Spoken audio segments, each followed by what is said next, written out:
Filomena Maria Menberg Marinho Rodrigues.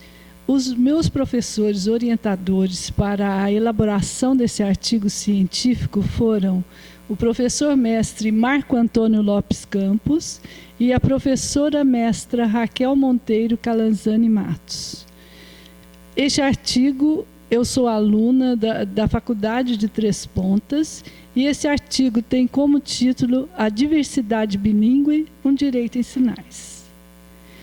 O objeto desse artigo é ressaltar a necessidade do uso de línguas de sinais e do intérprete de língua de sinais no espaço do judiciário, visando ao respeito das singularidades das pessoas surdas como pessoas bilíngues, acreditando que as pessoas surdas são agentes significativos do contexto social. No domínio do judiciário, ainda não foi totalmente percebida a necessidade de adaptação para garantir e respeitar os direitos da pessoa surda. Um problema distinto é a obtenção de depoimentos, devidos às especificidades linguísticas e semânticas resultantes da relação interlinguística entre a língua brasileira de sinais, Libras, e a língua portuguesa que se fala no Brasil. Mediante isso, os intérpretes de Libras, como mediadores da prestação jurisdicional ao cidadão surdo, devem saber lidar com o processo de significação da diversidade linguística, dominando o uso da linguagem do judiciário. Ainda importa reverenciar a dimensão ética pela qual se conserva o respeito e o diálogo para uma receptividade interpretativa. A metodologia empregada para dar conta do propósito tem uma base bibliográfica e documental, quando jurisprudências emitidas a respeito pelo judiciário são analisadas, com a finalidade de observar se a isonomia está sendo tratada de maneira relativa, isto é, oferecendo de fato possibilidades de igualdade de condições. Relevando que a trajetória da história da comunidade surda sempre se materializou a marginalidade da história da sociedade majoritária, pode-se citar os distintos tratamentos recebidos pelas pessoas com deficiência auditiva ao longo dos tempos. A saber, nós podemos citar o extermínio, a exclusão caridosa, a integração social e, enfim, contemporaneamente, a pretendida inclusão social. Contudo, as pessoas surdas ainda se mantêm isoladas num gueto linguístico que lhes dificulta essa inclusão social. Embora a língua brasileira de sinais tenha se tornado oficial no Brasil por força da Lei nº 10.436 de 2002, o judiciário ainda não se conscientizou da necessidade de se adaptar, como preconiza a Convenção Internacional sobre os Direitos das Pessoas com Deficiência. A inclusão das pessoas com deficiência, aqui no caso a deficiência auditiva, somente acontecerá de fato quando lhes for permitido atuar no judiciário por si, desde que apresentem capacidade civil plena para tanto. Portanto, o Estado não pode se omitir da função de tutelar o hipossuficiente, quer processualmente, quer gerando condições de acesso. Condições estas que se apresentam no conjunto de políticas públicas e legislações brasileiras, ineficazes no intento de garantir efetivamente o acesso à justiça à pessoa com deficiência auditiva.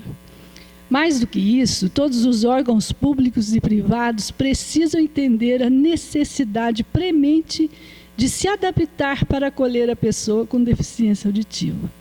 Uma providência primeira é ter em seus quadros o intérprete de Libras, pois a prestação do serviço jurisdicional, um direito de todos, deve ser garantida também às pessoas surdas que recorrerem ao Poder Judiciário.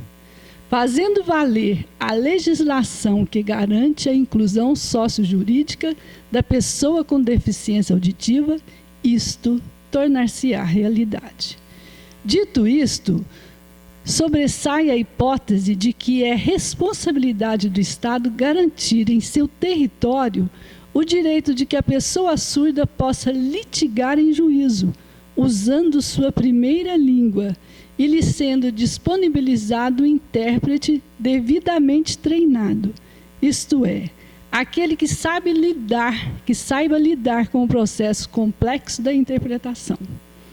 Com efeito, os gestos de interpretação não podem ser vistos apenas como um processo linguístico. É necessário considerar o conjunto de circunstâncias sociocultural no qual o discurso está sendo anunciado. É deixar prevalecer o conhecimento de mundo como elemento fundante da compreensão do que foi dito e do como dizer na língua-alvo. Enfim, é saber construir os efeitos de sentido do discurso. É saber lidar com o evento da discursividade que implica o verbal e o não verbal. Por isso, a ética deve estar na essência do intérprete, como responsabilidade do ato de prevalecer a veracidade e a fidelidade das informações. Para tanto, os gestos de interpretação devem priorizar certos preceitos éticos.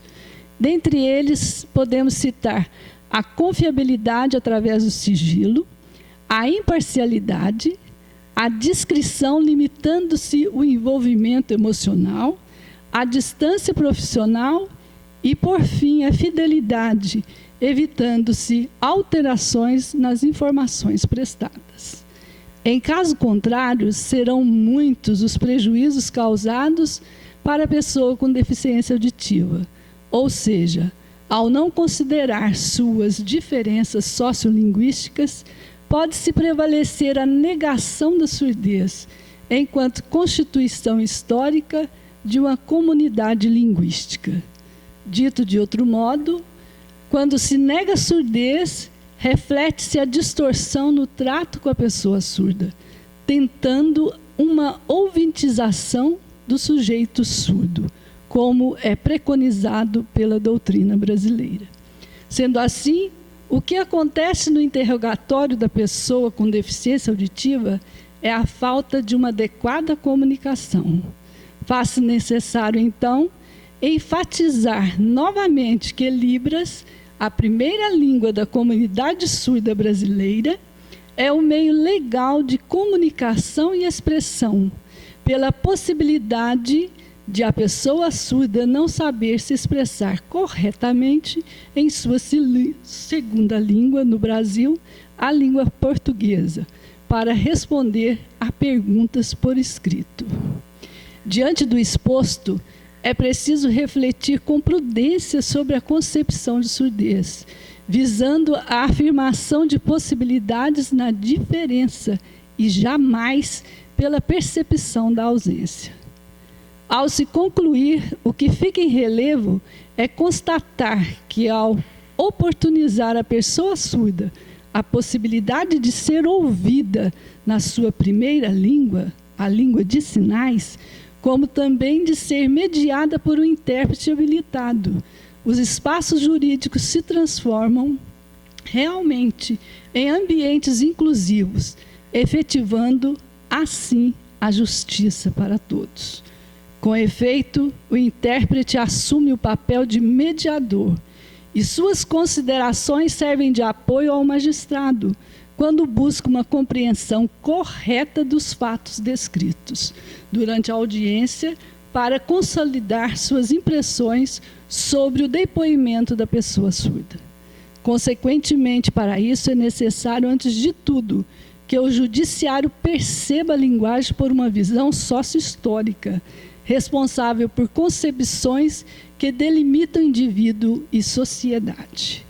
Como resultado da presente pesquisa, fica evidente que o sistema judiciário brasileiro ainda não se preparou devidamente para acolher a pessoa surda e o intérprete de Libras. Ainda não se convenceu de que o intérprete é aquele que promove o acesso ao outro, em uma relação interlinguística e sociojurídica. Obrigada.